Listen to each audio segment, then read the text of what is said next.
Hey guys, thanks for watching. This video is going to be about my diagnosis. It is start over, okay.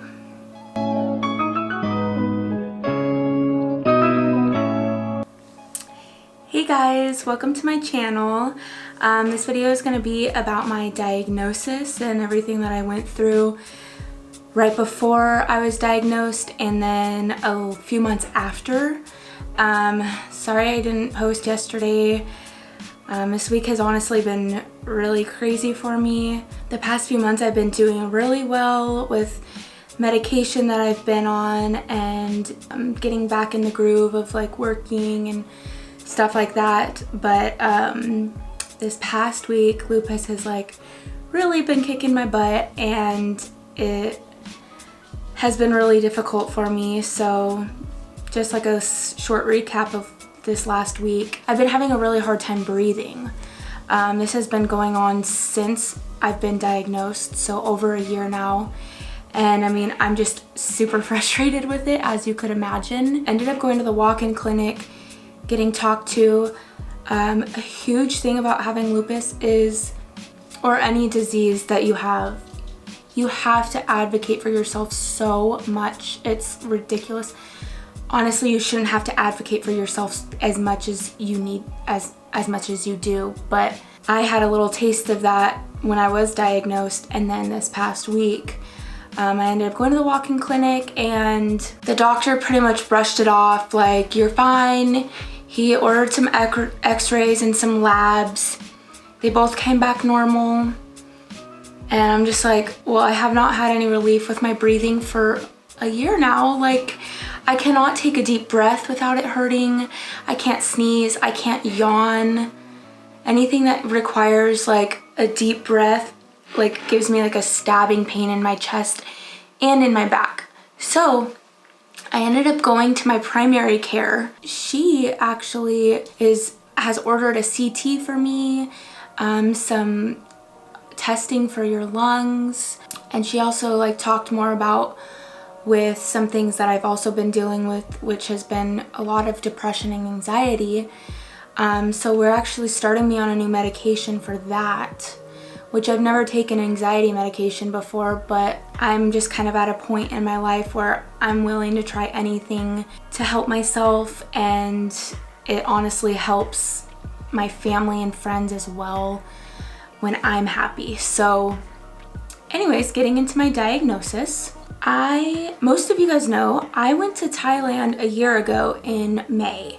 So right, like a few days after my 21st birthday, I went to Thailand with my boyfriend Malcolm. That was a good trip for the most part. I ended up getting food poisoning when we were there. We were there for 2 weeks. I ended up getting food poisoning from the street food, and then I got extremely sunburnt, like extremely. Every part of my body that was exposed to the sun burnt to a crisp. Like I had to peel myself off the bed to do anything practically. So that wasn't like the highlight of my trip. We did do some like amazing things, but one of the things was we went and trekked with elephants. You're not supposed to ride them because they like torture the elephants into letting people ride, and it's just, we went to a sanctuary, so we made like medicine for the elephants. We fed them snacks, and then so we went trekking with them through the jungle. In Thailand, there is a lot of mosquitoes. So when we were trekking with the elephants, there was massive mosquitoes on these elephants. I had bug spray, but we ran out after only like one application, right as we like arrived at the sanctuary. Fast forwarding, we got back from our trip. I woke up the next morning and I could not move. Like I felt jet lagged when I got home that night, but that next morning, like my hands were curled. I couldn't like move my toes. Like every single joint in my body was just like in so much pain. So I pretty much like woke up. I knew my boyfriend was like on his way to work, so I called my dad and I was like, something's wrong. I do not feel good. Like, I can hardly get out of bed. I didn't want to like make a huge deal out of nothing, so I waited until the end of the day and I was like, hey, I'll give you a call back if like nothing gets better. So like 6 to 8 hours go by and it's only gotten like worse. Like at this point, like I haven't hardly gotten out of bed, so that means I haven't eaten, haven't had any water. Going to the bathroom like was really hard, just getting out of bed. So I ended up going to the ER that night. My dad ended up picking me up and taking me, and I just remember like crying on the way to the ER, like just like really freaked out and in a lot of pain. So I ended up going and telling them about everything that was happening. They ended up putting me on an IV to give me some fluids and then gave me some morphine as well, just to help with the pain. And they sent me home. So they took some blood obviously, but no, nothing came back right away. So then I went home for like a few days and I was back into the ER. Finally, I got an ER doctor that was like, okay, this doesn't seem right. He brought up like all of my symptoms were showing as dengue fever. Dengue fever it's something that you get from a mosquito, and it makes your body just like completely feel like all your bones are breaking. So if you can imagine, that's probably like close to how much pain I was in, like screaming in pain. After that, they put me on Oxy and were telling me to take it every certain amount of hours to just keep my pain under control, because they said that once the like actual labs come back with it being dengue fever or not, it should already passed.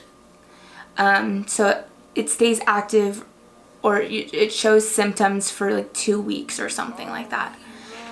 Well, it's like week 2. No, it's week 3. And I'm like, this pain has not gotten any better. I'm miserable. So we're almost like a month into this and it's not gotten better. So I went back to the ER again. They ended up admitting me for 3 days to keep my pain under control, because I could not keep my pain under control. I was taking so much Oxy every day and it was not helping. I mean, it helped a little bit, but not to where I was taking 8 pills a day. So if you can imagine. Anyways, I was admitted for 3 days. They ended up getting the test result back saying that I do have dengue fever. And they're like, okay, maybe it's just taking a little bit longer to go past, you know. Those next weeks after I got sent home, I was in like the most pain and discomfort of my entire life. I pretty much could not even hold a glass for myself. I couldn't get out of bed, go to the bathroom. I actually had to be like helped onto the toilet and helped off the toilet. Honestly, could barely even wipe for myself. It got so bad. So I wasn't eating for weeks. I couldn't keep down water. I couldn't keep down anything. And I just couldn't move. Every move that I made was just agony. Like the most pain that I could even like put into words. Fast forwarding a little bit, after those like few weeks, I ended up going to my doctor because I tried to get off the Oxy, but I had no clue. No doctor warned me. I was not warned about the risks of Oxy. Like I've heard of like people getting addicted and stuff, but I thought that I was in so much pain that it was okay to continue taking them and just stop taking them if I'm not in that much pain. Well, what happened was I started getting withdrawal symptoms. I felt like one day I was like, okay, I feel like a little bit okay, that I don't have to like be completely out of my mind with taking the Oxy. Ended up I stopped the Oxy, and I started getting withdrawal symptoms. I started getting a really runny nose. I had to go to the bathroom a lot. I sat up in my room for 24 hours straight, sitting in the same spot with a bucket next to me with the lights on for over 24 hours, trying to throw up, but I would take a sip of water and it's just acid, constant acid coming out, and it was just horrible. I ended up going to see my primary care and was like, how do I get off this Oxy? What do I do to help like get off this so that I'm not going through all this getting sick and all these withdrawal symptoms? Well, they ended up taking my oxygen. Oh yeah, fast forward a little bit. That whole time that I was like feeling sick, ever since that day I woke up after getting back from vacation, I could hardly breathe. Like my breathing got so difficult, and I just thought it had to do with my whole body feeling sore. So I hadn't like thought about anything like that. Anyways, my doctor was like checking my vitals, and she was like, yeah, your oxygen level is at like 84 or 87%. It was really low. And she was like, you need to be admitted right now. Like we can call you an ambulance, or you can get a ride over to the hospital, but you need to go. And I was like, what? Like, this hasn't been anything new. But anyways, I went over to, I think it was Providence or Swedish, I don't remember, but they ended up taking x-rays and told me I had pneumonia, so who knows how long I had that for. And then I got admitted for a week. During that week, my goodness, was seriously one of the hardest things I've ever had to do in my life. I was so alone in there. You have like people come and visit you and stuff, but when they can't stay the night with you and you end up having to say goodbye and you're left alone all by yourself, it's scary, and you can't even get up. I couldn't get up to go to the bathroom by myself, so I would have to call a nurse to help me get to the bathroom every single time. So mind you, when I was in the hospital, I was not eating. I would try to drink some Pedialyte. That was like the only thing I could keep down. That and apple juice. Sometimes Jell-O. But it was just a very scary experience for me. And I'm very thankful for the people that I had there with me. Whoever came and visited me in the hospital, like, thank you so much, because you don't know that feeling until you're there, and it's not great. Anyways, fast forward a little bit, when like a few days into the hospital, they're like, okay, well, we got to figure out this fluid around your lungs. And I was like, okay. They tell me something, I've never heard about this before, but it was called a thoracentesis. And I was like, okay, that doesn't sound great, but they told me what it was. And it's pretty much, they need to drain the fluid out from around your lungs. So they stick a tube in through your back and into your lungs and drain it out. I had to get that done twice out of the same side. So the first time that I got it, they got the tube stuck on my ribs, so they had to yank it through. And I could just feel, I could feel the tube like literally going through my back, through my stomach, through my whole body, out of my back. They got 900 milliliters out of my right side of my lung.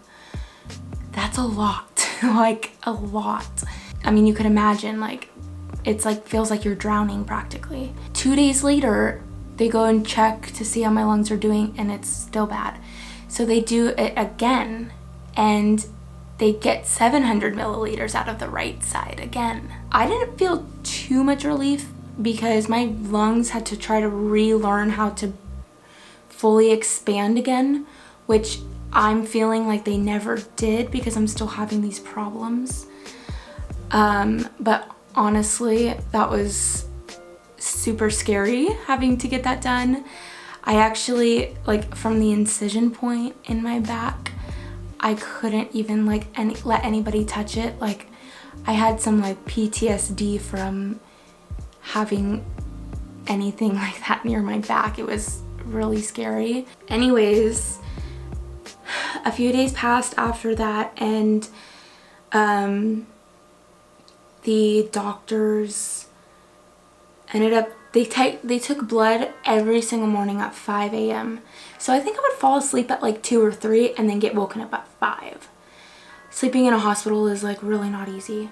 They finally came in like day 6, I think, of me being there, and brought up like lupus, and I was like, I don't know what that is. So I Googled it because they were like, we're thinking that this is lupus, and I was like, how do I get that? Like, no one knows how it showed up. I'm guessing it was the dengue fever that made it show up. I'm not 100% sure.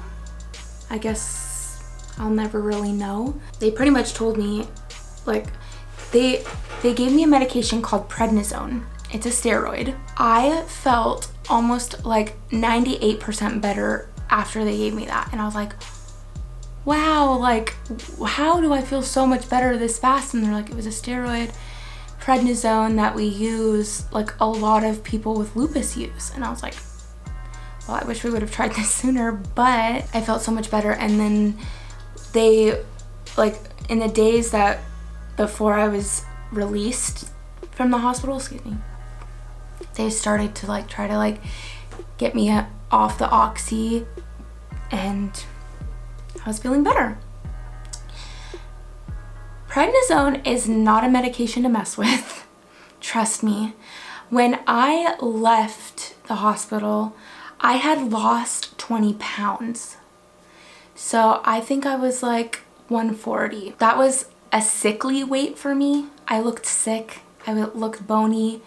My legs atrophied actually, and I had to relearn how to like walk. I still have not been able to get myself to run yet. Yeah, there was just so many days that I was in bed that I don't have really any ab muscles. I don't really have, my leg muscles have gotten a lot better. It's been a year now. Once I got released from the hospital, a few months went by. I was doing okay. I had started some new medications. I found a rheumatologist. I think a few months went by, and I noticed like I was gaining so much weight. Like, I was on such a high amount of prednisone that I gained, it was like 50 pounds, I think. 50 pounds in a few months is a lot. My face completely blew up, which was from the medication. It's called moon face you get with prednisone. So it makes your face completely round. I gained a lot of weight everywhere else, and I lost almost all of my hair. So my hair I cut recently, like in May or something. I cut it to here, but my hair was like down here. I would pretty much take showers and I would get wads of hair like clogging the drain. I would have to like take it out every time I showered, multiple times in the shower. Just like pretty much like run my fingers through my hair and have huge clumps coming out. That was very hard for me. You don't realize how hard something is gonna get until you go through it, and I thought that I was past the hard part when I was in the hospital. Sorry. When a medication and a disease completely changes how you look, how you feel, it is very hard not to feel alone, and it's really hard to not get depressed. I have so many people who are here for me, and I'm so thankful for them. But yeah, that's my diagnosis. Not very easy to talk about. That was kind of just like the raw truth of what happened. And it just shows how important it is to advocate for yourself and make sure you keep going into the doctor if you don't feel good. You know your body, you know what's right, what's wrong. If you feel something is wrong, go in. And if they don't talk to you about it, or if they don't help you, go to the next doctor and get some help. Because if I hadn't done that, we would have never known that I had lupus. And I would not be on this, like, I wouldn't say road to recovery, but this path that I'm on is helping me with the medications that I'm on now. Thanks so much for watching. If everybody stayed to watch to the very last moment, you're awesome. And I'll see you guys next week. Thanks, bye.